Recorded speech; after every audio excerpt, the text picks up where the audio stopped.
Ce qui suit est la transcription d'un échange entre Mathias de Stefano, désigné ici comme moi, et son soi supérieur, désigné comme je suis. Dans cette capsule, la voix masculine incarnera le moi, tandis que la voix féminine représentera le je suis. Cette conversation, intitulée Pourquoi, a été réalisée le 2 avril 2021. T'es-tu déjà demandé pourquoi tu fais ce que tu fais? Que signifie pourquoi? Tu sais déjà ce que signifie quoi? C'est l'objet ou le but d'une action, la particule quo de l'indo-européen qui désigne quelque chose d'abstrait dont on cherche à connaître l'aspect concret. La question est posée pour chercher les moyens de manifester ce quoi, qui pourrait se traduire par chose. Lorsque tu ajoutes le nom de cause, por, issu du latin pro en avant, en espagnol, ou en français pour, tu obtiens l'idée qui interroge la cause, le motif, l'origine d'un fait, d'un objet, d'une réalité.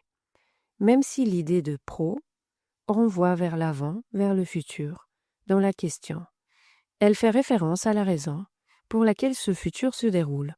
Autrement dit, en prenant le concept de quoi comme un objet interporel, ancrage des raisons de ce qui est, ce qui fait que le futur n'est pas strictement lié à ce qui viendra, mais aux raisons pour lesquelles il a surgi dans ce futur probable. Je n'aurais jamais pensé qu'expliquer la question pourquoi serait si compliqué. Parfois, nous tenons pour acquis de nombreux mots que nous répétons sans aucune conscience, et en y apportant conscience, lumière, clarté, nous découvrons des choses très profondes. En langue saxonne, en anglais, l'origine de cette question provient du déclinatif causal indo-européen qui est « i », de sorte que « quo » devient « qui », donnant naissance au célèbre « why ». Le déclinatif causal? Dans les langues, la structure idiomatique est différente, que ce soit par la construction des noms, des adverbes, des préfixes et des suffixes, ou bien par le biais d'enclitique ou de déclinaison, qui modifie le mot lui-même. Comme par exemple manus, main, et manibus, avec les mains. En raison des déclinaisons, les langues se sont encore diversifiées, créant des variétés qui semblent aujourd'hui sans lien entre elles. Le déclinatif causal est celui qui indique la raison des choses, le pourquoi elles se produisent, le quoi étant dans ce cas la cause à l'origine du fait. C'est pourquoi je te pose la question. Sais-tu pourquoi tu fais ce que tu fais? Je suppose que oui. Et pour cela, je dois remonter aux origines des choses, chercher la racine des faits. Je me demande donc pourquoi. Et maintenant que j'y pense, je ne trouve pas de réponse. Pourquoi est-ce que je fais ce que je fais? Pourquoi penses-tu ne pas trouver la réponse? Parce qu'il y en a beaucoup. Beaucoup de raisons, beaucoup de causes. Dis-les-moi. En remontant à partir d'aujourd'hui, si je me demande pourquoi ai-je agi aujourd'hui comme je le fais face à une situation à laquelle je n'aurais jamais réagi de cette manière, je trouve la réponse dans « parce que depuis 8 mois, je me prépare sur mon axe et j'ai commencé à savoir distinguer quand on agit par amour et unité et quand on doit apprendre à fixer des limites et à prendre soin de soi dans cette réalité. Aujourd'hui, j'ai dû fixer des limites dans ma vie et je remercie celui qui m'a servi de miroir, de m'avoir montré que j'en étais capable. À un autre moment, je n'aurais jamais pu le faire et dans ma vie, apprendre à le faire me montre que j'ai suffisamment travaillé sur moi-même pour savoir dire non, alors qu'auparavant cette réponse m'était très difficile. Alors je me demande, pourquoi me suis-je préparé ces 8 derniers mois? Et je me réponds, parce que j'ai toujours parlé du chemin du je suis, mais que je ne m'étais jamais donné la peine de le parcourir, éludant le travail intérieur au profit de l'extérieur. Pourquoi éludais-tu ton travail intérieur du « je suis » ? Parce que j'ai toujours cru que ma mission concernait le monde, que ce que je devais faire était pour la planète. Pourquoi pensais-tu cela? À cause de mes souvenirs, depuis l'âge de 12 ans, ma vie s'est fondée sur ce que je n'ai pas pu résoudre à l'époque de l'Atlantide concernant le réseau planétaire, la connexion du monde, faire de cette planète un foyer digne de l'humanité. Pourquoi veux-tu construire un foyer digne de ce nom? Parce que ma famille a toujours été marquée par le traumatisme de ne pas avoir de foyer. Comme je te l'ai dit, ma grand-mère est morte dans la douleur parce que mon grand-père ne lui a pas laissé de maison. Mon grand-père est mort de la douleur parce que son père lui a refusé la possession de la maison. Ma mère a été chassée de chez elle par sa propre famille. Et nous avons toujours vécu en location, déménageant à la fin du bail tous les 2 ans. Pourquoi l'histoire de ta famille se projette-t-elle dans l'histoire du monde? Je crois que c'est un code personnel que j'ai cherché pour me rappeler sans cesse la nécessité de reconstruire un foyer pour la famille que nous formons tous, et que, d'une certaine manière, nous avons tous besoin de cette sécurité, car toutes les familles ont été exilées à un moment donné, ayant tout perdu, tout laissé derrière elles, face à tant de guerres, de famines, de migrations, d'exil. Pourquoi te considères-tu comme un exilé si tu ne l'as jamais été dans cette vie? Sigurd, il y a 900 ans en Norvège, je m'appelais Sigurd, et ma propre famille m'a chassé de ma maison, de mon territoire, alors que je n'avais que 20 ans.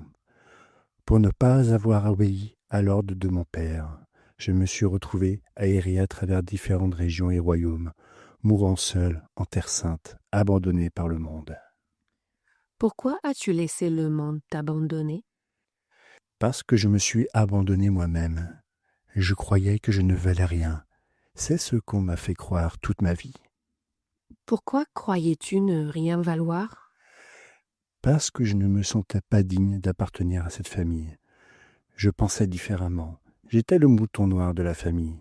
Et c'est pourquoi, dans cette vie, j'ai voulu prendre sur mes épaules la responsabilité de la guérir, de l'honorer. J'ai choisi de ne pas avoir de père, pour ne plus jamais revivre le même ordre ou le même exil. Mais malgré cela, j'ai perdu une partie de ma famille en essayant d'être moi-même. Pourquoi l'as-tu perdu? Parce que je me suis perdu moi-même, parce que j'ai lâché prise sur le fait de vivre pour les autres, ce qui était le fondement de ma pensée, et que j'ai commencé à vivre pour moi-même. J'ai laissé derrière moi l'idée de soutenir la famille au moment où j'ai réussi à guérir mon histoire en achetant une maison. À cet instant où j'ai manifesté ce qui m'appartenait, j'ai lâché prise sur cette responsabilité. Alors, pourquoi continues-tu à faire cela pour la famille planétaire? Parce que je ne lâche pas encore certaines choses. Je me sens toujours redevable envers mon frère jumeau d'il y a 900 ans, qui a consacré sa vie à la conquête de l'Écosse et est mort en essayant. Je sens que j'ai encore besoin de faire la paix avec lui. De la même manière, je ressens le besoin de faire la paix avec l'histoire de Xiu, il y a 12 000 ans. Je me sens responsable de tout un peuple, Pourquoi? parce que j'ai eu l'impression de les avoir abandonnés, que même si je savais ce qui allait arriver, la chute de notre civilisation, je suis parti sans avoir la moindre idée de ce que je pouvais faire pour eux. Pourquoi les as-tu abandonnés? J'avais peur, je ne savais pas quoi faire. C'était une responsabilité que je ne savais pas comment assumer. Mais maintenant, je crois pouvoir le faire. Pourquoi? Parce que maintenant, j'ai les réponses. Maintenant, je comprends le pourquoi. Quel est ce pourquoi? Parce que je suis. Tout ce que je fais, je ne le fais pas pour le monde, je le fais pour moi. Lorsque la pandémie a commencé et que le chemin du je suis sur Terre a dû être annulé, j'ai compris les raisons de ce changement. Ce chemin est celui de chacun avant d'être collectif. La cause de tout ce que nous vivons est le choix personnel. Par conséquent, je ne pouvais pas chercher les causes dans des vies antérieures, ni dans des situations de l'histoire d'autrui, ni chez les autres, ni dans la génétique, ni dans les commandements spirituels. Tout était en moi. Je suis la cause, car je suis est l'origine. Pourquoi fais-tu ce que tu fais? Parce que c'est ma volonté. C'est moi qui ai décidé de vivre cela, au-delà de tout diktat, de l'histoire, du corps, de l'âme ou de l'esprit, au-delà de toute circonstance, émotion, lien, croyance, attente ou projection. La seule cause que je vois, c'est moi-même. Lorsque tu commences à te demander pourquoi, tu commences à dissiper les doutes qui rongent ton esprit jusqu'à parvenir à la réponse la plus simple de toutes, à l'origine de toute existence.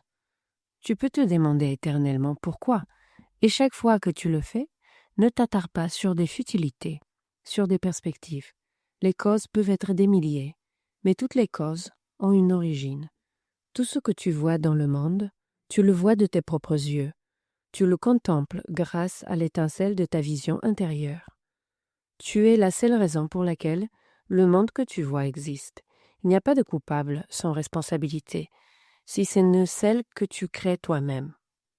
Chaque pas que tu as fait est la cause d'un effet que tu vis. Mais toi seul as pris cette direction. Tu as choisi ce pas.